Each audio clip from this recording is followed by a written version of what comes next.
But indeed, at the present moment, it is ungenerous to upbraid. Ireland needs something more than advice. Famine, the most pinching, has added its horrors to the misery previously unbearable. Fathers see those they love slowly expiring for the want of bread.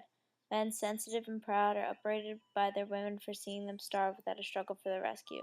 Around them is plenty. Rickyards, in full contempt, stand under their snug thatch, calculating the chances of advancing prices, or the threshed grain, safely stored, awaits only the opportunity of conveyance to be taken far off away to feed strangers. Do the children of the soil hesitate to see the avarice of man thus speculating on the visitations of heaven, and do they not resent the inhumanity as the treason to our common nature? But a strong arm interposes to hold the maddened infuriates away. Property laws supersede those of nature. Grain is of more value than blood, and if they attempt to take of the fatness of the land that belongs to their lords, death by musketry is a cheap government measure to provide for the wants of starving and incensed people. Pictorial Times, October 10, 1846. In 1845, 24% of all Irish tenant farmers were of 1 to 5 acres in size, while 40% were of 5 to 15 acres. Holdings were so small that no other crop than potatoes would allow a farmer to feed his family. The British government reported, shortly before the famine, that only one-third of all Irish small holdings could not support their families after paying their rent, except by earnings in seasonal migrant labor of England and Scotland. This was compounded by the fact that Ireland worked on a middleman system where absentee landlords with huge land holdings in Ireland worked through an agent to collect rent while he could live far away in England. This led to neglect and exploitation of millions of Irish farmers, and compounded with the potato blight, led to the Irish famine.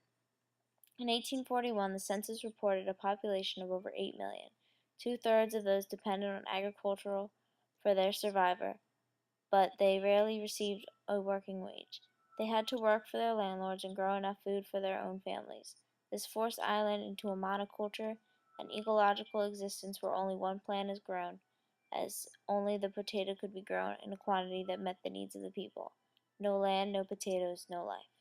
The potato was introduced to Ireland as a garden crop of the gentry. In the first 20 years of the 18th century, it became the base food for the poor. Especially dependency on the single crop was one of the reasons why the emergence of Pythophthora infestans, or potato blight, had such devastating effects in Ireland. Galway, an overpopulated section of Ireland, was hit very hard, and riots broke out. Largely, the British government did little that helped other than repeal the Corn Laws to bring down the price of bread. As millions emigrated to escape starvation, the Great Famine became a rallying call for Irish nationalists. Emigration during the famine years of 1845 to 1850 was to England, Scotland, U.S., Canada, and Australia. Of the 100,000 Irish that sailed to Canada in 1847, an estimated 1 out of 5 died from disease and malnutrition. Mortality rates rose 30% aboard the coffin ships were common.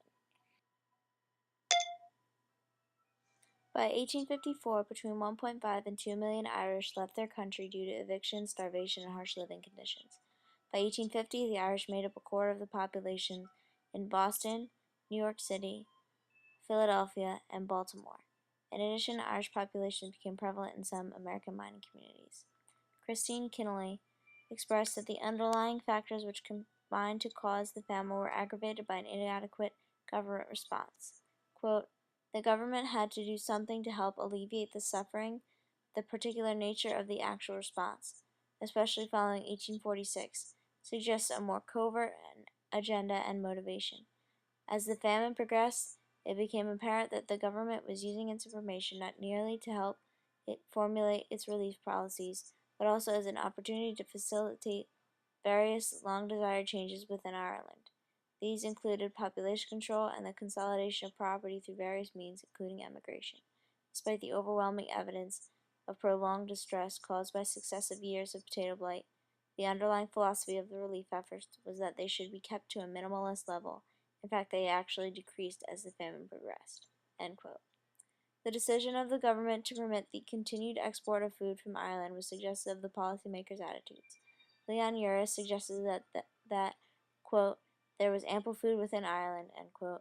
However, all the Irish-bred cattle were being shipped off to England. This persisted until the end of the potato famine. Over 150,000 people had died, and millions more had emigrated. It ended about 1850. Quote, this must not be. To prove the charge of injustice, oppression only is required.